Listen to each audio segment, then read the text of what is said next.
Eu quero falar aqui de algumas diferenças entre os evangelhos e Atos dos Apóstolos. E você percebendo essas diferenças vai lhe ajudar a compreender o livro de Atos dos Apóstolos. Os evangelhos, eles mencionam o que Cristo começou a fazer. Atos mostra o que Cristo continuou a fazer no poder do Espírito Santo por meio dos seus discípulos. Atos é o quê? É a continuação da obra de Cristo, agora por meio dos seus discípulos e no poder do Espírito Santo. Os evangelhos, eles mostram um Salvador crucificado. Atos dos Apóstolos, este Salvador é apresentado como Senhor exaltado. Você vai ver que Pedro traz uma pregação dizendo que só Jesus salva, só o nome de Jesus tem poder para salvar, para curar. Você vai ver Paulo tendo encontro quando ainda era Saulo com ele no caminho de Damasco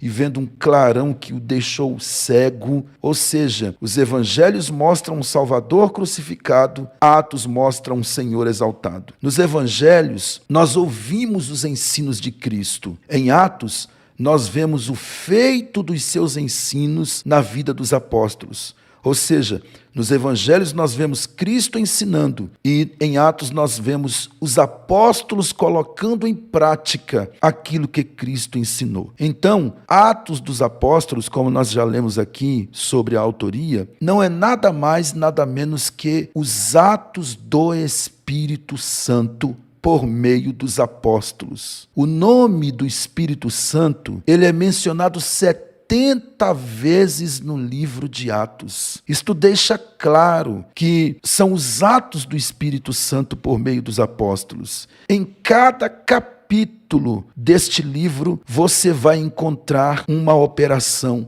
do Espírito Santo. Eu quero desafiar você, assim como muitos irmãos leram o Evangelho de Marcos e entraram na aula seguinte colocando, olha, eu li o Evangelho de Marcos, eu quero desafiar você a ler este livro que é impactante. É impossível você ler o livro de Atos dos Apóstolos, você não se apaixonar por missões. É impossível você não amar missões. É impossível você não querer ardentemente ser cheio do Espírito Santo.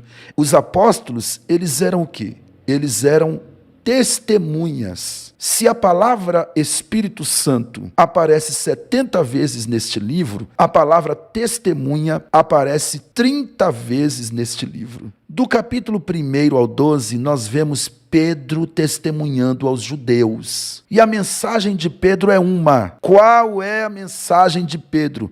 Arrependei-vos. Do 13 ao 28, nós vemos Paulo testemunhando aos gentios, e a mensagem de Paulo é uma: creia. Esta é a mensagem de Paulo. Então, olha só, Pedro diz aos judeus que se arrependam. Por quê? Porque os judeus precisavam mudar o seu modo de pensar em relação ao Messias. Eles pensavam em relação ao Messias de forma errada, e Pedro diz: vocês precisam se arrepender. Vocês precisam mudar a forma de pensar sobre o Messias.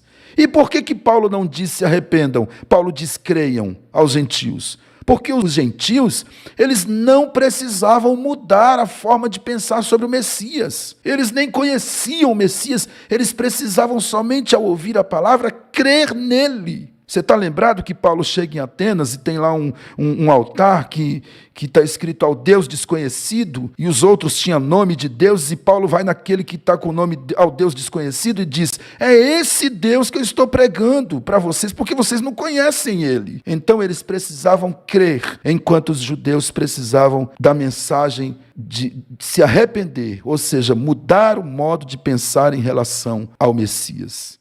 Então,